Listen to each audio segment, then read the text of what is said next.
Stella Family. Berjumpa lagi di podcast Stella Maris untuk kesayangan Stella Family semua.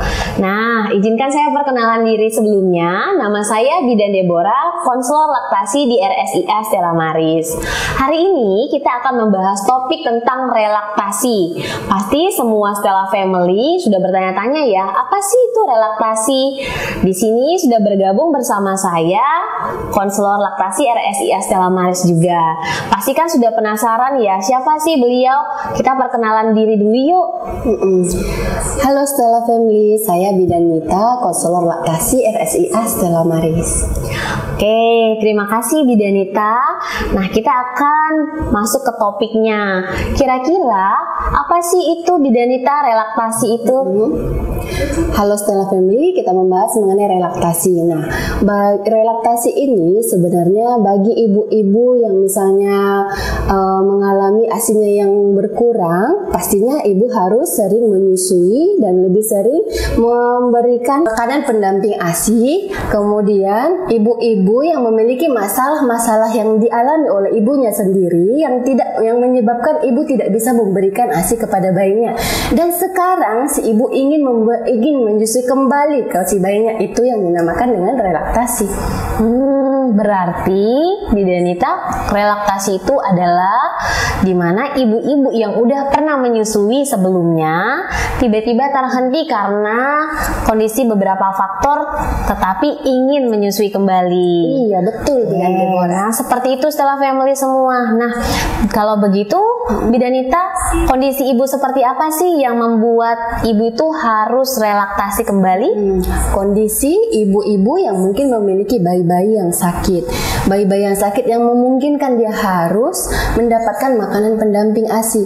Kemudian ibunya yang sakit, yang mengalami sakit, yang tidak bisa memberikan ASI kepada bayinya. Kemudian mungkin karena salah satunya bencana alam, yang awalnya ibu-ibu dapat menyusui Bidan Deborah, cuman gara-gara bencana alam itu kan terhenti ya.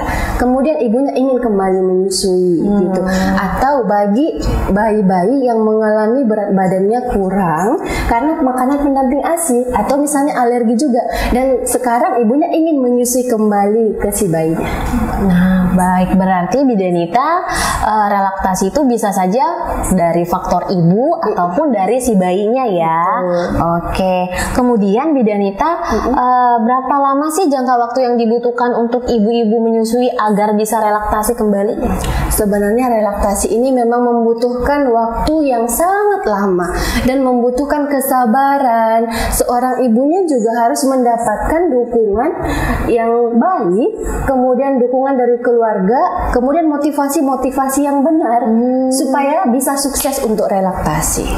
Berarti butuh jangka waktu yang tidak dapat kita pastikan waktunya ya. Tapi untuk yang relaktasi ini baiknya untuk misalnya bayi-bayi muda nih, Bidan Deborah. Misalnya bayinya baru berhenti menyusui. Nah, itu kita lebih mudah untuk membantu relaktasi. Bayi yang misalnya masih di bawah 2 bulan, itu masih mudah kita untuk membantu si ibunya untuk relaktasi. Dan yang paling susah itu bayi yang di atas 6 bulan. Tapi sebenarnya relaktasi ini bisa dibuat untuk kapanpun waktunya bisa. Kalau begitu, tadi kan Bidan ada bilang bayi di atas 6 bulan. Kemungkinan untuk relaktasi pada bayi yang di atas 6 bulan tetap masih adakah? Masih ada kemungkinan, cuman ya itu tadi ibu harus mendapatkan dukungan yang cukup dari keluarga. Nah, berarti nih untuk tips-tips para ayah yang istrinya ingin menyusui kembali, ayo dukung para mam semua supaya mamsnya kembali menyusui. Gitu kan Bidanita? Iya, dukungan dari suami yang paling utama dan dari keluarga, mertua, nenek si bayi. Pada saat ibu-ibu yang ingin relaksasi, mungkin dukungan keluarga misalnya kayak si ibu yang harus dekat dengan bayinya, itu yang paling utama harus kita buat di keluarga. Bayi harus lebih sering ke ibunya. Kalau misalnya nenek atau keluarga ingin membantu menjaga si bayi, sebaiknya membantu pekerjaan ibu yang lain saja. Bisa menjaga si bayi di lain waktu setelah si bayi sukses relaksasi dengan ibunya. Wah, ternyata Bidanita dukungan para suami dan keluarga ini sangat membantu dalam relaktasi ini ya. Kemudian memang dari misalnya tenaga konselor atau misalnya tenaga terlatih, jadi ibunya mendapat perhatian yang benar gitu loh, Sister Deborah. Nah, untuk Stella Family, kalau di rumah ada yang ingin kembali menyusui, boleh lo datang ke Stella Maris ya. Kita sudah ada konselor laktasi untuk menangani masalah relaktasinya. Nah, kita akan masuk ke sesi selanjutnya ya, Stella Family. Berhubung tadi Bidanita sudah menjelaskan apa sih relaksasi itu. Untuk selanjutnya, kita akan masuk ke beberapa pertanyaan dari Stella Family yang sudah kita kumpulkan nih sebelumnya beberapa hari lalu yang masuk ke Instagram RSIA Stella Maris. Langsung saja kita ke pertanyaan pertama ya, Stella Family. Ini dari Stella Family Juliana Sialagan _ Ers. Cara menangani mastitis. Nah, untuk Bidanita bagaimana sih cara menangani mastitis itu? Baik Stella Family, kalau menangani yang mastitis, yang pertama kita harus memperbaiki aliran ASI yang tersumbatnya dulu. Seperti misalnya kita harus menangani masalah pelekatan menyusui, atau mungkin ada bra atau tekanan pakaian yang dapat menghambat aliran ASI, atau kita bisa membantu payudara yang besar, kadang hambatan ASI-nya, aliran ASI-nya dapat tersumbat juga. Nah, saran yang bisa kita lakukan, misalnya si ibu dapat memijat secara ringan ke payudara, kemudian mengompres payudara, Bidan Deborah. Kemudian kita juga bisa memberikan obat-obatan seperti analgesik, paracetamol atau ibuprofen. Nah, ada juga yang bisa kita berikan kepada ibu-ibu yang mastitis yang terinfeksi, seperti pemberian antibiotik. Dan kita anjurkan ibu untuk istirahat total. Berarti Bidanita maksudnya istirahat total, berhenti menyusui dulu atau bagaimana? Tidak, kalau misalnya istirahat totalnya mungkin di rumah pekerjaan yang diemban oleh si ibu ini terlalu berat, karena beberapa ibu dengan kehidupan sehari-hari pasti banyak banyak permasalahan yang banyak pekerjaan yang harus kita kerjakan. Mungkin di rumah seperti saudara, kakak, nenek bisa membantu pekerjaan dan meringankan beban ibu di rumah sehingga ibunya bisa istirahat pada saat dia tidak menyusui. Nah, berarti ibu-ibu yang mengalami mastitis ini kita anjurkan untuk lebih istirahat banyak di rumah ya, Mams. Bukan berarti tidak boleh menyusui ya, Mams. Iya. Berarti kalaupun sedang mengalami mastitis tetap boleh menyusui, namun pekerjaan rumahnya kalau boleh dikurangi. Begitu ya, Mams. Bantu dengan keluarga ya kan. Iya. Tapi sesering mungkin sebaiknya si bayi berdampingan terus dengan ibunya supaya bisa dia memantau pelekatan, posisi untuk menyusunya dengan benar. Oke, berarti begitu ya Bidanita. Oke, kita masuk ke pertanyaan kedua. Ini dari Stella Family Desi Veronica S. Halo admin, saya mau tanya kalau baby 6 hari tidak BAB dan full ASI apakah normal? Nah, ini bagaimana ini Bidanita? Untuk bayi yang ASI eksklusif 6 hari tidak BAB itu tidak masalah, masih dikatakan normal, dan bahkan sampai 2 minggu tidak mengalami BAB masih dikatakan normal ya Ibu. Nah, ini benar ya Stella Family. Untuk bayi-bayi yang full ASI dengan catatan hanya memberikan ASI tanpa ada susu formula atau makanan minuman lainnya. Kalau tidak BAB 6 hari masih normal. Begitu ya Bidanita? Karena ASI ini kan mudah dicerna. Ya. ASI merupakan makanan yang sudah dicerna secara dalam tubuh ibunya. Nah, itulah yang dikonsumsi oleh si bayinya. Nah, jadi Stella Family semua jangan khawatir kalau 1 atau bahkan 2 minggu bayinya belum BAB, dengan catatan hanya minum ASI dari ibunya itu aman, tidak ada masalah yang lain-lain. Oke Stella Family, kita masuk ke pertanyaan ketiga. Ini dari Stella Family Boru Papanapits. Pertanyaannya, apakah menyusui hanya 1 payudara kiri saja? Nutrisi yang diserap bayi kurang maksimal?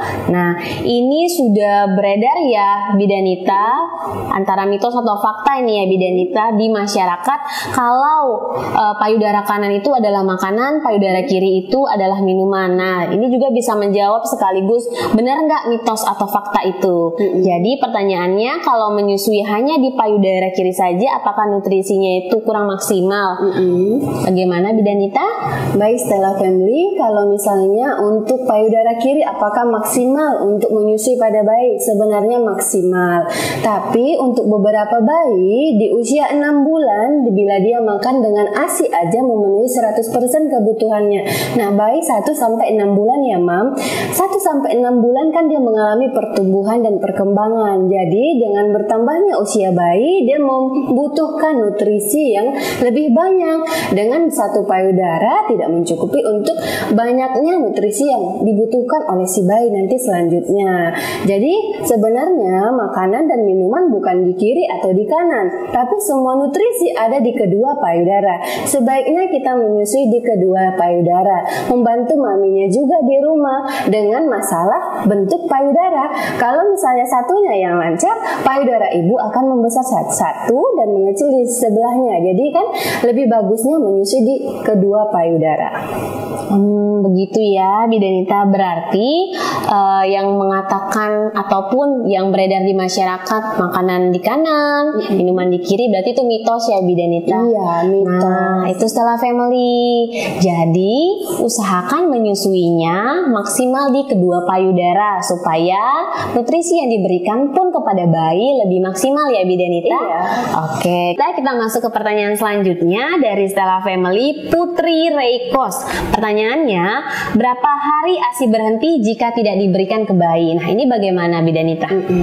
Baik ya Ibu, bagus sekali pertanyaannya. Nah, kalau misalkan tidak ada hisapan dan rangsangan dari si bayi, maka ASI akan berhenti atau berkurang pasokan ASInya. Apakah berhentinya langsung drastis Bidanita? Nah, bila tidak ada hisapan dan rangsangan, ASI bakal berkurang. Nah, di dalam payudara sebenarnya ada zat inhibitor, Bidan Deborah. Zat inhibitor ini pada saat ketika payudara ibunya penuh tapi tidak ada rangsangan dan hisapan, maka zat inilah yang akan memberhentikan pasokan ASI dan memberhentikan pabrikan ASI untuk menghasilkan ASI kembali. Nah, sebaliknya jika ada hisapan dan rangsangan kembali, zat inhibitor akan keluar dan payudara akan menghasilkan ASI kembali. Bidan Deborah.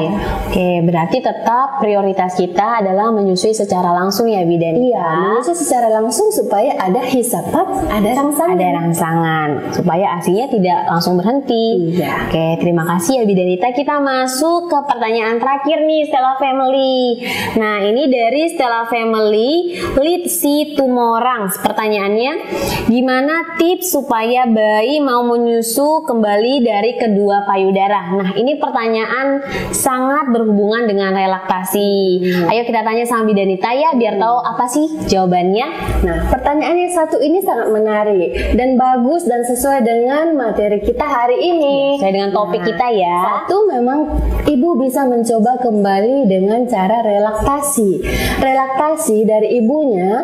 Nah, tips dari suster nih ya ibu ya. Kalau misalkan ibu ingin relaksasi, bayi sebaiknya lebih sering dengan ibunya. Kalau misalnya keluarga ingin membantu menjaga si bayi pada saat ibu ingin relaksasi, sebaiknya keluarga membantu ibu dalam hal pekerjaan-pekerjaan yang lain saja dulu, dan bisa di lain waktu menjaga kembali si bayinya bila ibunya sudah berhasil relaksasi. Dan kembali dukungan dan motivasi yang benar itu dapat membantu ibu mempermudahkan dia untuk relaksasi. Bayi harus lebih sering kepada ibunya. Ibunya sebaiknya menyusui 10 kali dalam 24 jam. Caranya menawarkan suster sarankan untuk menawarkan dadanya untuk menyusui dalam 2 jam. Kemudian membiarkan si bayi untuk menghisap lebih lama daripada sebelumnya.